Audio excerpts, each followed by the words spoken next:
For many years, people have been wanting to see a fight between Superman and Thor and to see that who is the strongest between them. But we do have a fight between Superman and Spider-Man in the crossover events between Marvel and DC, and today we're going to dive into it. The story starts and we see that both the superheroes are not in their costumes, and we see that Spider-Man is rushing towards phone booth so that he can change into his Spider-Man costume and to fight with Superman. While changing, he says that phone booths are replaced and they cannot be used as a place to change into his Spider-Man suit. So then he rushes towards the roof to change into his Spider-Man costume, and there he says that first I will tuck my clothes in a web bag, then switch to Spidey. Funny, I'm still dazed. Can hardly believe this is happening. All my life I have heard of that super guy, and now when I'm meeting him and suddenly his spider sense tingles and he senses that someone is above him and says that web shooters don't fail me now. And we see that Superman is behind Spider-Man, to which Spider-Man says that what I have done, you have got that backwards fella. You're the man who's got some explaining to do, and better start it now. And see Superman is a lot faster than Spider-Man.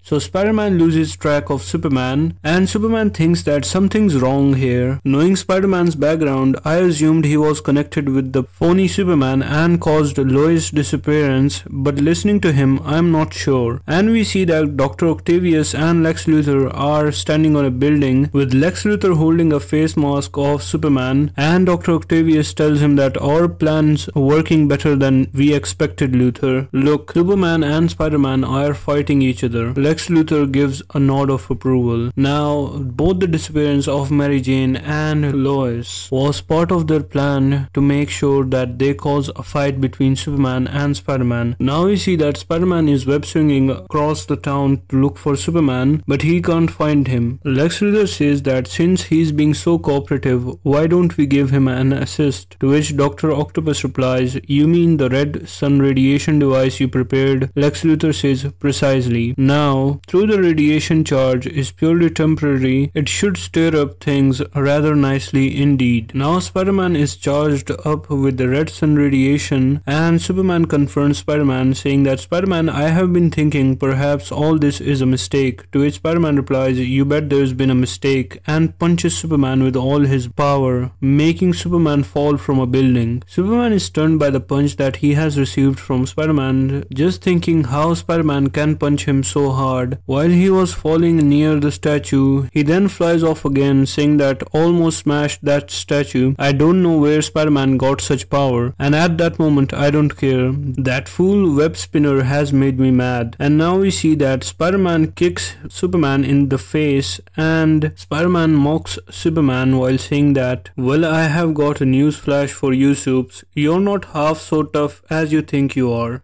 Sending Superman flying off into a near building, crashing.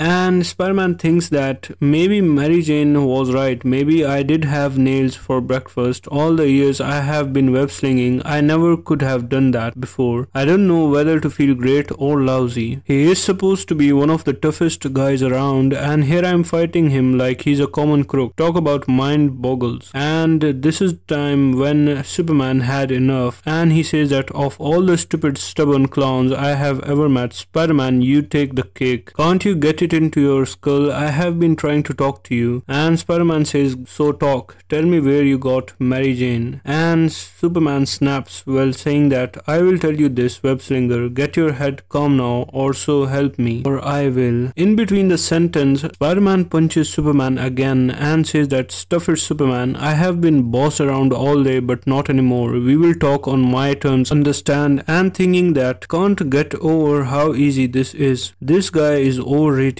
And we see that Superman is flying off the roof and catching some debris with him and thinking that that does it. Even a Superman can only be pushed so far. And he comes back to the rooftop and tells Spider-Man that I'm going to teach you a lesson, Spider-Man, that one you will never forget. So go ahead and take your best shot at me. And Spider-Man tries to punch him with all his might and he misses. Superman says that now it's my turn, and then he thinks that what am I doing? If if this blow connects, it will kill him. So Superman tries to pull his punch halfway through and thinks that hope it's in time, but halfway through the wind blast is not, and the wind rushes towards Spider-Man and making him fall off the rooftop. The force of the compact hurricane caused all of this. Now we see that Spider-Man is flying off the building and he gets into another building and crashes himself out of there. There he gets a hold of himself and we see that Superman has arrived there also. Now Spider-Man says that he has not seen me angry and now he's going to, and he gives his best shot at Superman, and Superman still tries to talk sense into him and saying that, will you listen to me? Spider-Man, wait, this fighting won't get us anywhere. And then Spider-Man kicks Superman again, but this time Superman does not move an inch. Spider-Man is still amazed that how did you get so hard suddenly? Is this a trick or what? And then he tries to punch Superman again, but this time he hurts his hand and he says that you have gotten harder. Whatever it is, it won't work. And then he continuously punches him again and again, saying that you're gonna tell me where Mary Jane is or I will tear you apart. But this time the punches have no effect on Superman as he's standing his ground, and Spider-Man hurts his hands while punching Superman and says that I broke my hands. Well, Superman is called Man of Steel for a reason. Now Superman asks Spider-Man, is he ready to talk? And Spider-Man replies, sure, because I can't do much else and I'm in great pain. Now Superman says that I'm sincerely sorry about that. Spider-Man, believe me, I did not want to hurt you, but you left me no choice. You were not ready to talk it out with me. You were just throwing punches at me. This all could have been avoided if you just listened to me and stopped fighting. And Spider-Man replies that I'm all ears, and they both reach a conclusion and they realize that we have both been compromised and that it was someone else who was planning all of this so that we could finish each other off. And with that, their plan to succeed would have been quite easy and pretty much successful, and we may not have seen Mary Jane or Lois Lane ever again. And at last they both shake hands, with Superman saying that,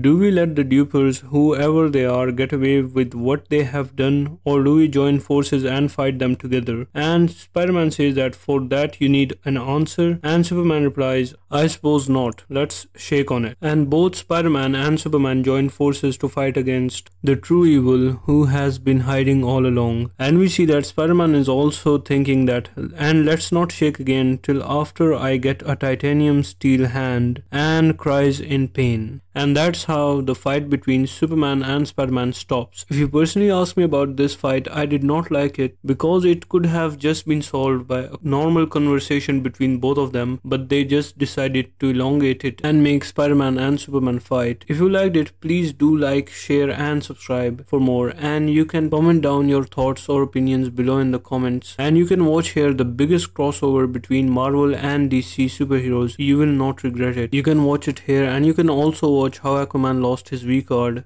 Thank you.